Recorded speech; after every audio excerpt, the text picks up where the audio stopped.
거룩한 부모, 자녀 관계를 이루는 성도. 중국의 태평성대라고 하면 요순시대를 이야기하죠. 요 황제와 순 황제가 다스릴 때 중국은 가장 평안하고 부강하고 백성들이 근심 없이 살았다고 합니다. 그런데 요 황제와 이 순 황제에 대한 이런 이야기가 전해지고 있습니다. 어린 시절에 순 황제는 부모에게 효를 다하고 형제간에 우위가 있어서 그 효와 덕이 온 천하에 잘 알려진 인물이었다고 합니다. 순의 아버지 고순은 아내를 잃고 후처를 들여서 재혼을 했는데 후처의 게임에 빠져서 전처의 아들인 이 순을 몹시 괴롭혔다고 합니다. 그래도 이 순은 한 번도 부모를 거역하거나 부모에게 대적하지 않고 효를 다했다는 거죠. 하루는 이복 동생이 우물에 빠져 죽게 되는 것을 건졌더니 그 계모는 네가 빠뜨려 죽이려고 했다고 하면서 그 순을 아주 죽도록 때렸다고 합니다. 그런데도 이 순은 한마디의 원망도 불평도 없이 그 계모에게 효성을 다했다 그래요. 한 번은 계모가 물이 없는 우물에 비녀를 빠뜨리고 순 보고 들어가서 그것을 찾아오라고 했는데 그가 내려갔을 때 그 남편과 하인들을 불러서 우물을 돌과 흙으로 메우게 하였습니다. 다행히 그 우물 안에 옆에는 굴이 있어서 그것으로 간신히 빠져나와서 순은 살았습니다. 또 계모는 다락에 곡식을 올려놓고 순을 올려보내서 곡식을 가져오라고 했는데 밑에서 불을 질러서 불에 타게 그렇게 만들었어요. 마침 다락에 삿갓 2개가 있어서 옆구리에 그것을 끼고 뛰어내려서 겨우 목숨을 살았다고 합니다. 이렇게 못된 계모지만 한 번도 순은 그 계모를 거스리거나 미워하지 않고 효를 다했다고 합니다. 이 소문이 나라에 전부 퍼지고 그리고 나라의 임금이었던 요에게까지, 요 황제에까지 전해졌습니다. 요 황제는 이 순의 지극한 효성과 덕행을 높이 사서 그를 불러다가 자기 2딸을 그에게 주며 사위로 삼았다고 합니다. 훗날에 순은 요 임금의 뒤를 이어 그 나라의 황제가 되었습니다. 사람들은 지금도 요순 시대가 태평성대라 하는데 그 이유가 뭘까요? 사람을 구별할 줄 아는 요 임금과 그리고 부모에게 효를 다했던 그 순 임금이 바로 나라를 다스렸기 때문에 하늘에서 그에게 복을 주었다. 이렇게 사람들은 이야기를 합니다. 여러분, 사람이 사람다워지고 사람답게 사는 데 있어서 2가지를 조심해야 돼요. 그 한 가지는 물질합니다. 사람이 물질의 욕망에 빠지게 되면 어떻게 됩니까? 죄송합니다.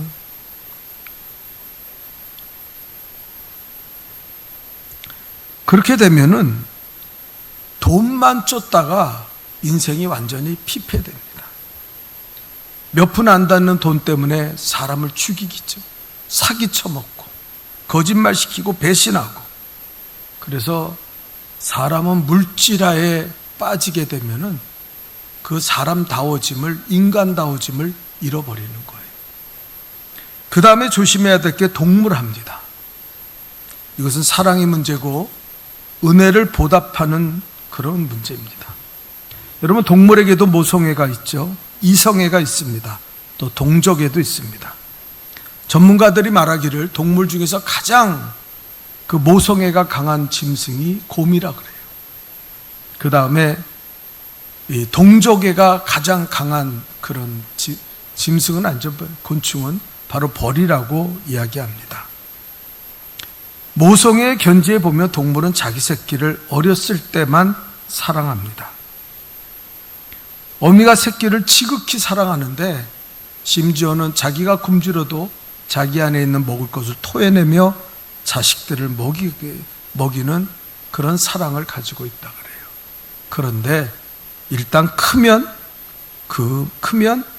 이제 더 이상은 관심을 갖지 않는다는 거예요. 은혜의 보답 견지에서도 새끼들은 어미를 잘 따르고 크면 어미를 몰라봅니다. 전혀 부모와 자식 간의 관계가 깨어지고, 그리고 동물들은 늙은 부모를, 힘없는 부모를 봉양하지 않는다는 거예요. 여러분, 늙은 짐승은요 내다 버립니다. 그리고 죽어가는 어미는 돌보지 않고 오히려 식량으로 삼는 것이 동물의 세계입니다. 우리가 잘 아는 가시고기라는 소설에 보면 그 가시고기는 부모의 아래 깨어나는 순간부터 자기를 지켜줬던 그 부모의 살을 먹으면서 자란다고 하지 않습니까? 은혜를 모르고 은혜를 저버리는 행위, 이것이 인간과 짐승의 구별입니다. 인간이 인간다워진다면 그 은혜를 기억해야 돼요. 그리고 그 은혜에 보답하는 삶을 살아갈 때 우리는 짐승화되지 않고 동물화되지 않는다는 거예요. 자, 오늘은 행복한 부모와 자녀가 되기 위해서 우리는 어떻게 해야 됩니까? 오늘 성경은 우리에게 두 가지를 특별히 이야기하고 있습니다. 그 첫 번째입니다. 다 같이 읽어볼까요? 시작. 자녀는 부모에게 듣고 순종해야 됩니다. 부모에게 잘 듣고 순종해야 한다. 이것이 자녀의 본분이라는 거예요. 자식은 죽었다 깨어나도 부모의 은혜를 알 수 없습니다. 전혀 알 수 없어요. 저는 오늘 설교를 하면서 늘 이 어버이 주일이 되면 마음 한구석이 찔려요. 나는 그렇게 부모에게 말을 잘 듣고 순종했던 아들이 아니에요. 그래서 이 설교하는 시간이 괴롭고 자식으로 설교하는 것이 아니라 목사로서 하나님의 말씀으로 여러분에게 전하고 있는 거예요. 용서하시고 너그러운 마음으로 하나님의 말씀에 은혜 받기를 바랍니다. 잠언서 23장 거기에는 뭐라고 이야기합니까? 우리 한번 다 같이 읽어볼까요? 시작. 내 부모를 즐겁게 하며 너 낳은 어미를 기쁘게 하라. 자, 내 부모를 즐겁게 하고 기쁘게 하라. 그 부모를 가장 기쁘게 하는 일이 뭘까요? 그것은 바로 부모의 말씀에 귀를 기울이고, 그리고 그 말씀에, 하나님의 말씀에 어긋나지만 않는다면 순종하려고 힘써야 한다는 것이죠. 오늘 본문 골로새서 3장 20절에도 이렇게 말합니다. 우리 다시 한번 읽어볼까요? 시작. 자녀들아 모든 일에 부모에게 순종하라. 이는 주 안에서 기쁘게 하는 것이니라.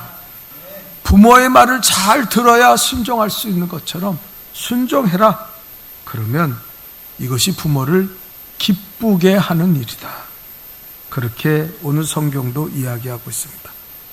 효도라는 게, 여러분 부모님 돈 들이고 해외여행 시켜주고 그것도 효도죠. 그러나 효도의 핵심은 오늘 성경에서 말하는 것처럼 부모의 말을 듣고 명심하고 그 말에 할 수만 있다면, 하나님의 계명을 어긋나지 않다면 온전히 순종해야 된다는 거예요.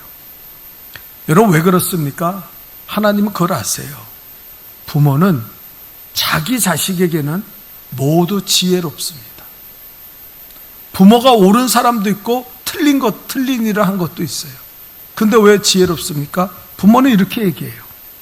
자기가 잘못하고 후회스러운 일 있으면 자식에게 하는다. 내가 후회스러운 일 있다. 너는 나처럼 살지 말아라. 그래서 부모들이 공부하라는 거예요. 왜? 자기가 공부 안 했으니까. 예? 세상에 나가서 놀았으니까 너는 나처럼 살지 마. 열심히 공부해. 그렇게 말하는 거예요. 예. 또 자기가 그나마 잘한 일이 있다면 자식에게 이야기합니다. 내가 이렇게 했더니 참 좋은 일이 있더라. 너도 나를 따라 살아가면 좋겠다. 이렇게 행하면 좋겠다. 그렇게 합니다. 그래서 부모의 말은 자기 자식에게 한해서는 지혜로워요. 도둑놈도요, 자기 자식이 야, 너 도둑질 잘해라, 도둑질해가지고 도둑놈 되라, 그런 부모는 없어요. 나처럼 되지 마라. 나는 사기치고 도둑질했어도 너는 그렇게 살면 안 돼. 이게 부모의 지혜라는 거예요. 여러분, 이 가정의 달을 맞이하면은 제가 늘 생각나는 일화가 있어요. 우리 성도들에게 많이 얘기했죠. 아들이 예수를 안 믿어요. 이게 우리나라에 있었던 일입니다.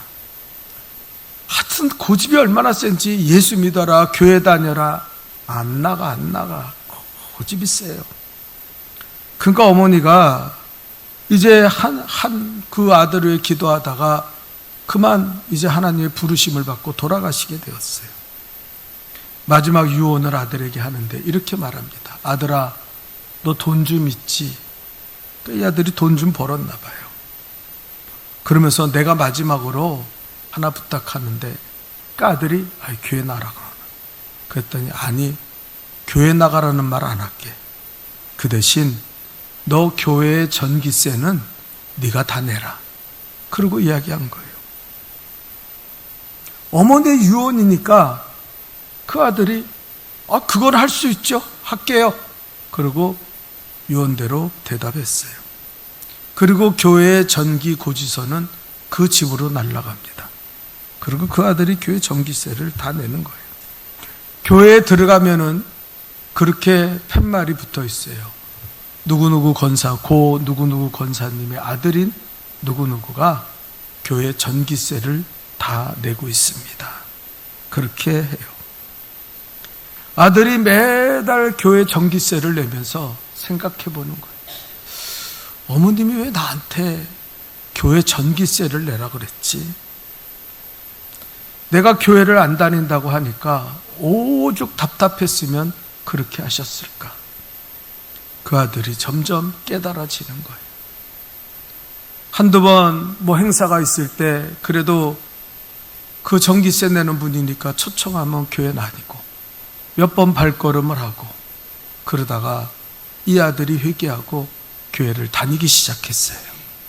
예수를 영접했어요. 구원의 백성이 된 줄 믿습니다. 여러분, 이것이 부모의 지혜예요. 따르면, 이해가 안 돼도 따르면은, 순종하면 거기에 그 삶의 엄청난 축복과 은혜를 누리게 된다는 거예요. 하나님의 자녀가 부모에게 불순종하는 것을 하나님은 너무 싫어하십니다. 그래서 잠언서 30장 17절에 보면 이렇게 얘기했어요. 우리 한번 다 같이 읽읍시다. 시작. 아비를 조롱하며 어미 순종하기를 싫어하는 자의 눈은 골짜기의 까마귀에게 쪼이고 독수리 새끼에게 먹히리라. 요즘 뉴스 보면은 부모를 때리는 자식도 있어요. 어떤 그 못된 사이놈은 그 장모를 때려가지고 자기 부인과 그래가지고 장모를 죽였잖아요. 이게 있을 수 있는 일. 아비를 조롱하고 순종하기를 싫어하는 자는 눈이 쪼이고 그래서 새끼에게, 독새에게 먹히는 일이 있을 것이다. 얼마나 무서운 저주입니까? 하나님 그렇게 싫어하신다는 거예요. 그런데 반대로 우리가 부모에게 순종하면 하나님 우리에게 축복을 약속하셨어요. 에베소서 6장 1절과 3절을 우리 한번 다 같이 읽어볼까요? 시작. 자녀들아, 주 안에서 너희 부모에게 순종하라. 이것이 옳으니라. 내 아버지와 어머니를 공경하라. 이것은 약속에 있는 첫 계명이니 이로써 내가 잘되고 땅에서 장수하리라. 부모를 공경하라. 그래야만 내 하나님 여호와가 내게 준 땅에서 내 생명이 길리라. 아멘. 장수하고 땅에서 잘 되는 축복을 주겠다. 주님 약속하신 거예요. 그래서 자녀는 한 가지를 명심하면 돼요. 어떻게 부모를 기쁘게 합니까? 어떻게 효를 합니까? 부모의 말을 듣고 순종하기에 힘쓰시기를 주님의 이름으로 축원합니다. 두 번째입니다. 다 같이 읽어봅시다. 시작. 부모는 자녀에게 상처를 주지 말아야 합니다. 오늘 성경 골로새서 3장 21절 읽어볼까요? 시작. 아비들아 너희 자녀를 노엽게 하지 말라. 낙심할까 함이라. 자녀를 노엽게 해서 낙심하게 만들면 안 된다는 거예요. 여러분 무슨 소리입니까? 싫은 소리 하지 마라, 힘든 일 시키지 마라, 야단치지 말고 매를 들지 마라, 그런 얘기입니까? 성경은 그렇게 얘기하지 않아요. 어떤 의미에서 자식이 잘못했을 때는 매를 들고 징계하는 것을 성경은 찬성하고 있습니다. 잠언서 14장 24절에 보면 매를 아끼는 자는 그의 자식들을 미워함이라. 자식을 사랑하는 자는 근실히 징계하느니라. 그렇게 말했어요. 필요할 때는 매도 들어야 돼요. 잠언서 29장 15절에도 말합니다. 우리 한번 다 같이 읽읍시다. 시작. 채찍과 꾸지람이 지혜를 주거늘 임의로 행해 버려둔 자식은 어미를 욕되게 하느니라. 임의로. 요즘 애들 하나 키우니까 그냥 아무렇게나 키우잖아요. 예? 그래서 그 아이가 학교에서 좀 핀잔을 듣고 오면은 부모가 가서 선생님 뺨을 때리고, 그런 부모 밑에 그 자식이 제대로 클 수 있겠어요? 그래서는 안 돼요. 징계를 할 때는 해야 돼요. 그렇다면 언제 자녀가 노엽게 됩니까? 우리 자녀가 언제 상처받는지 아세요? 그거는 부모의 입술에 달려있다는 거예요. 그래서 성경은 이렇게 말합니다. 잠언서 15장 4절에 보면, 우리 한번 다 같이 읽읍시다. 시작. 온순한 혀는 곧 생명나무지만 패역한 혀는 마음을 상하게 하느니라. 패역한 혀를 가지면 안 된다는 거예요, 자식들에게. 그 말이 뭡니까? 두 가지를 의미해요. 하나는 무시하는 말을 하지 말라는 거예요. 저는 우리 큰아들을 매우 자랑스럽게 생각하고 이 아이가 우리 가정의 자랑이라고 생각해요. 그런데 제가 어려서 목회할 때 이 아이가 개척교회 때문에 늘 아이 때문에 제가 책망을 많이 했어요. 나뿐 아니라 교인들도 너는 목사의 아들이니까 네가 양보해야지. 너 그러면 안 돼. 너 목사야. 내가 목사지 걔가 목사예요? 근데 나도 그랬어요. 야, 아버지가 목사인데 너 그렇게 하면 안 돼. 그러면서 늘 너는 왜 제대로 못하냐. 예? 그 이제 초등학교 들어간 애한테 너는 왜 기도를 그렇게 못하냐. 너는 왜 예배 시간에 그렇게 집중하지 못하냐. 책망을 했어요. 그런데 언젠가 우리 집사람이 아들이 와서 자기한테 이렇게 얘기했다고 나에게 말해요. 내가 아빠에게 얼마나 인정받으려고 노력했는데 아빠는 한 번도 나를 인정해 준 적이 없다. 너무 상처가 된다는 거. 제가 그 말을 듣고 얼마나 울면서 회개했는지 모릅니다. 내가 그 어린아이를 왜 그렇게 책망하고 무시하면서 그렇게 이야기했을까? 그래서 걔가 낙심했다는 거예요. 여러분, 우리가요 책망하는 말, 무시하는 말을 하면 자식들이 나 그렇게 살지 말아야지 그럽니까? 아니에요. 그래, 나는 원래 못났어. 나는 태어나지 말았어야 돼. 나는 부모에게 짐이 되는 그런 사람이야. 어떤 사람은 끊임없이 자기 자식에게 좋은 말, 축복의 말이 아니라 무시하고 병신같이 어쩌고 저쩌고 계속 쏘아붙이는 사람이 있어요. 그건 자식을 죽이는 사람. 그런 부모가 자식과 행복한 관계를 만들 수 있습니까? 절대 안 돼요. 원망불. 네? 이걸 우린 조심해야 된다는 거예요. 또 두 번째는 무시하는 말 다음에는 비교하는 말은 자녀에게 상처가 됩니다. 네. 야, 형은 안 그런데 너는 왜 그러니? 너는 왜 이렇게 공부를 못해? 너 형 반만 따라가라. 이 말이 그 아들을 죽이는 거예요. 그 아들의 인생을 망치는 거예요. 여러분, 옛날에 우리 애가, 큰 애가요, 상처를 받고 자랄 때 동생을 죽어라 패요. 여러분 아마 형제 가진 분들은 알 거예요. 근데 무섭게 패요. 여러분이 상상하지 못할 정도로 무섭게 팹니다. 제가요, 거기서 살기를 느껴요. 아니, 제가 왜 저렇게 동생을 때리지? 그게 바로 나 때문에 그랬더라고요.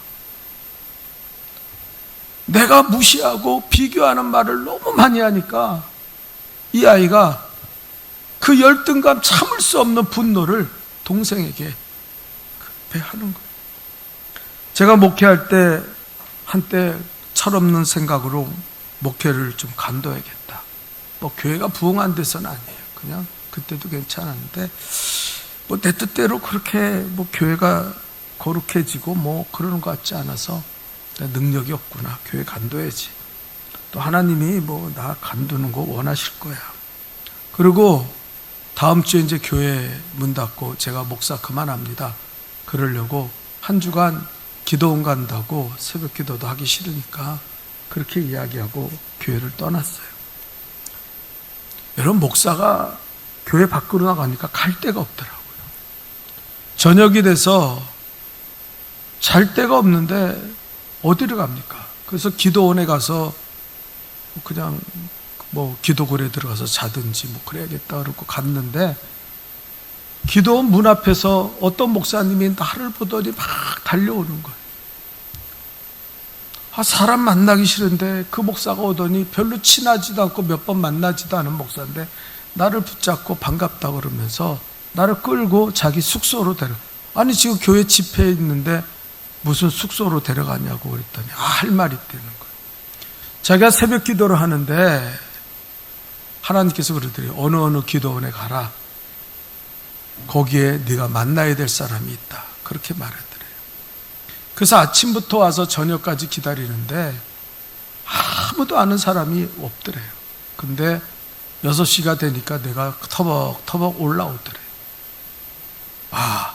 저 최 목사한테 얘기하라 그랬나 보다. 그래가지고 가서 자기 간증을 하는 거예요.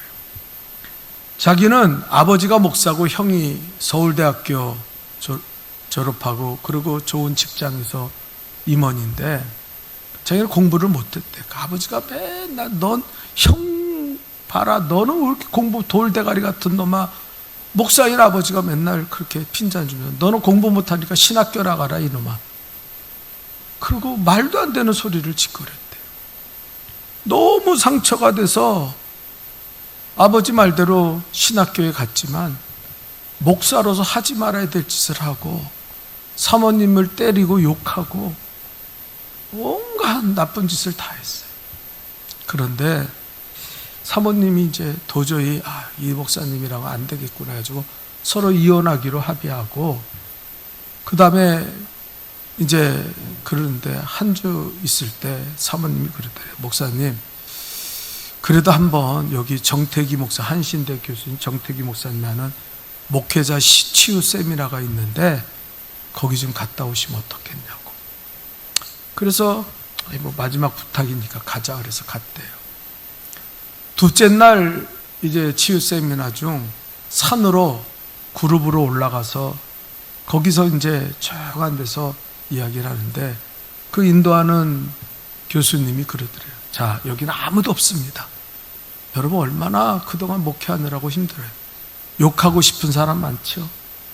아주 그냥 막 좀 욕을 해줘. 그런 사람 여기 아무도 없으니까 우리끼리니까 욕 실컷 하고 내려갑시다. 그러더래요. 하라 그러는데 안 하더래요. 근데 어떤 목사님이 한참 에이씨 그러고 얘기하는데 그 교수님이 그래 말해. 자, 여기서 다 풀고 가. 그러니까 그 목사님들이 난리가 난 거예요. 아이고, 더러워서 못해 먹겠다, 어쩌고 저쩌고. 근데 이 목사님도요, 막 그냥 분노가 터져서 막 우는데, 자기는 왜 분노가 터졌는지 모르는데, 자기가 나중에 보니까 아버지를 원망하고 있더래. 아버지, 난 당신 죽기 원했어. 당신이 나한테 얼마나 비교하고 형 때 형하고 그러면서 막 그냥 아버지를 막 원망하고 있는데 아버지는 돌아가셨어요. 근데 교수님이 오더니 자기를 꽉 안아주더래. 그러더니 말하는 게, 미안하다. 내가 몰랐어. 내가 너를 사랑하는 법을 몰랐어. 나는 그렇게 그게 사랑인지 알았어. 그러면서 근데 펑펑 울면서 막 그냥 아버지 원망을 하고 마지막에 다 풀어지면서, 아버지 용서합니다. 아버지 사랑해요. 그리고 관계를 회복했다는 거예요. 돌아가셨죠. 그 다음에 그가 내려와서 완전히 새 사람이 됐어요. 그 후에 일어난 교회의 놀라운 사건들은 시간이 없기 때문에 얘기 못하지만, 사모님과의 관계가 완전히 회복되고 완전히 온유한 사람으로 바뀌어져 갖고 그는 목회를 계속하고 가정도 평안하게 이루었다는 거예요. 여러분, 상처를 받으면 낙심해요. 여러분, 치매가 왜 걸리는지 아세요? 우리가 스트레스나 상처를 받으면요, 뇌의 활동이 정지됩니다. 그래서 이 코르티솔이라는 호르몬이 나오는데, 이거는 뇌의 즐거움을 막고 뇌세포의 기억력을 정지시키는 역할을 한다는 거예요. 그러니까 여러분, 상처받고 스트레스 받으면요, 뇌가, 애들이요, 부모에게 상처받는 말을 들으면은요, 낙심하고 공부 못합니다. 그리고 무슨 일이 생기냐면요, 이상한데 관심을 끌어요. 왜? 부모에게 사랑을 받지 못하고 다른 것에 중독이 돼요. 그래서 부모의 사랑을 받지 못하는 애들은 중독이 심합니다. 짐승, 개나 고양이에게 꽉 매달리든지, 아니면은 컴퓨터 게임, 심지어 나쁜 애들은 마약, 이런 데 빠져요. 여러분, 동성애에 빠지는 남자애들의 그 배경을 살펴보고 연구했더니요, 무슨 일인지, 아버지에게 학대받은 애들이 동성애자들이 그렇게 많대요. 아버지의 사랑을 받지 못하니까 다른 그 남성의 사랑을 추구한다는 거예요. 중독에 빠진 것은요, 병원 가서 못 고칩니다. 약으로 못 고칩니다. 그거는 그 마음의 상처가 치유돼야 돼요. 치유돼야 돼요. 혹시라도 나로 인하여 내 자식이 고통을 당했다면 우리는 그들이 나를 용서할 때까지, 나를 용납할 때까지 사랑해야 돼요. 여러분, C.L. 실버스타인의 아낌없이 주는 나무라는 소설을 알죠? 그림이 있고 소설, 간단한 소설 아닙니까? 그 한 그루의 나무와 소년의 이야기인데, 나무는 소년을 너무 사랑했어요. 그래서 나뭇잎에 왕관을 만들어주기 위해서 자기의 잎을 떨어뜨려서 그 소년에게 주고, 소년이 기어오를 수 있도록 자기의 가지를 펴서 그 소년이 자기를 가지를 밟고 올라가게 했어요.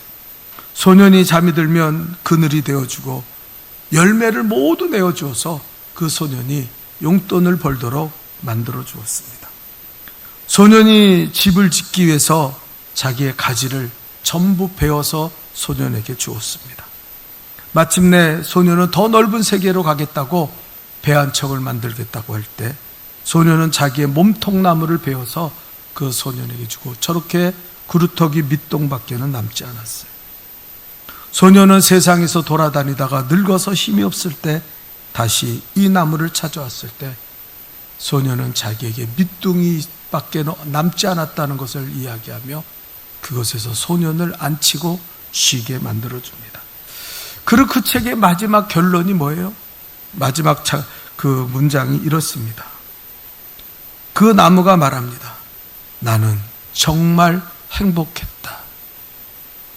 그 소년에게 아낌없이 주었던 그 나무는 나는 정말 행복했다고 고백합니다.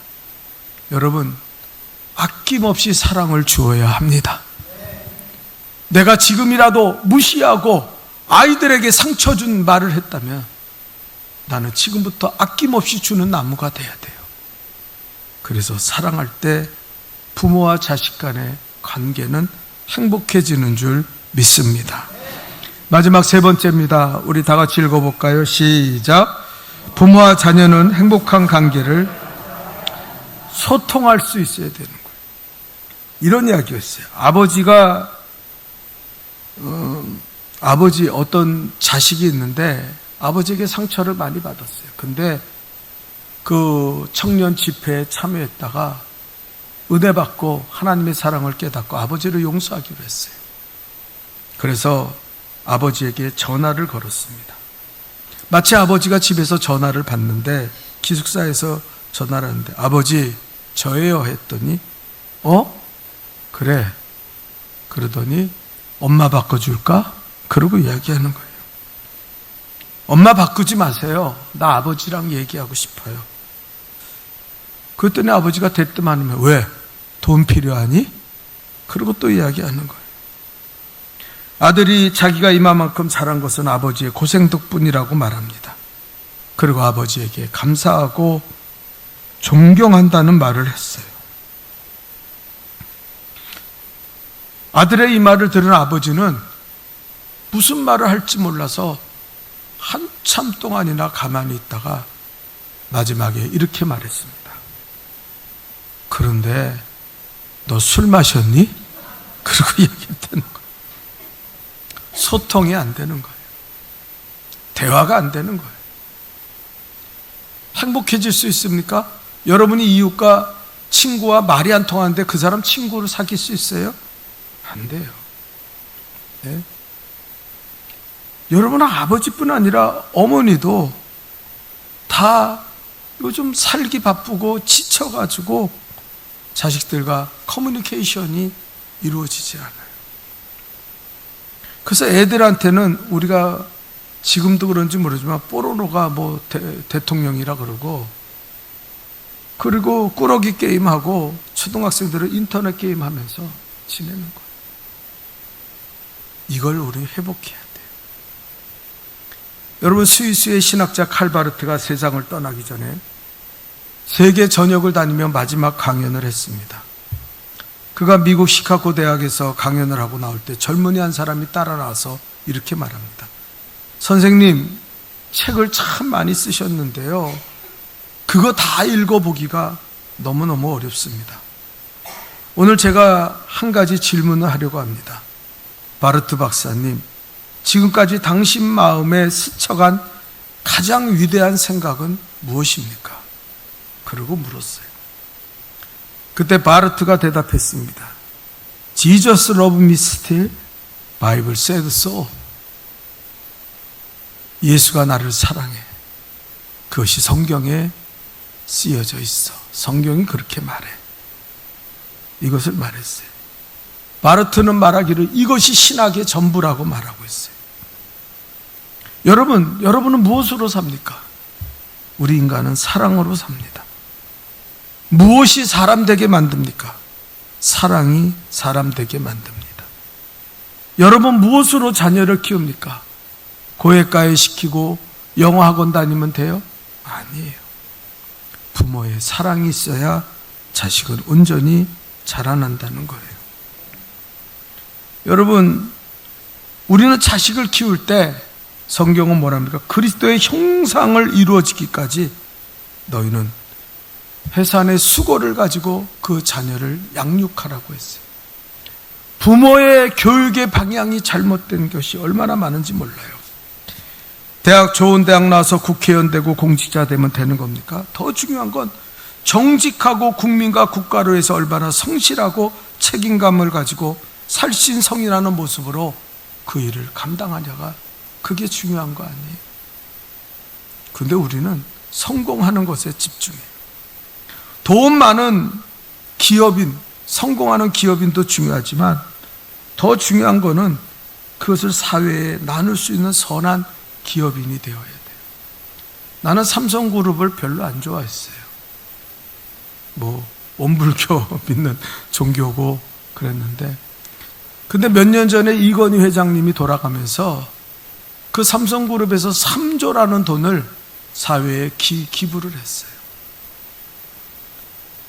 저는 깜짝 놀랐습니다. 3조라는 돈은 세계가 깜짝 놀랄 만한 기부금이래요. 그때부터 저는 돈만 있으면 삼성그룹 주식을 사야겠다는 생각을 가졌어요. 왜냐하면 이런 기업은 하나님이 축복하신다. 이런 기업은 하나님이 복을 주실 거예요. 제가 돈이 없어서 못 사서 그렇지 그때 샀으면은 제가 지금 목회 안 하고 있을지도 몰라요. 그때 여러분, 우리는 어떻게 됩니까? 좋은 커뮤니케이션을 이루기 위해서 우리는 먼저 따라합시다. 서로를 축복하십시오. 서로를 축복해야 돼요. 부모는 자녀를 축복하고 자녀는 부모를 축복해야 돼요. 무조건 축복하는 거예요. 내 마음에 안 든다 그래서 야, 너! 그렇기 때문에 관계가 깨어지는 거예요. 두 번째는 따라합시다. 서로 기도해야 한다. 부모는 자녀를 위해서 기도하십시오. 육체적으로 낳았다고 자녀가 아니에요. 눈물의 기도를 통해 다시 한번 낳아야 돼요. 자녀는 부모를 위해 기도해야 돼요. 부모가 예수 믿지 않는다면 그 부모를 위해서 우리는 정말 목숨 걸고 기도해야 돼요. 그때 우리는 서로 소통하고 주 안에서 하나 되는 역사를 이루게 되는 줄 믿습니다. 사랑하는 성도 여러분, 나는 우리 복된교회 모든 성도들이 행복한 부모, 행복한 자녀가 되어 서로 간에 아름다운 관계를 이룰 수 있기를 주님의 이름으로 축원합니다. 자녀를 사랑하고 부모를 사랑하십시오. 서로를 위해 축복하고 서로를 위해 기도하십시오. 기도하겠습니다. 하나님 아버지, 우리가 우리 복된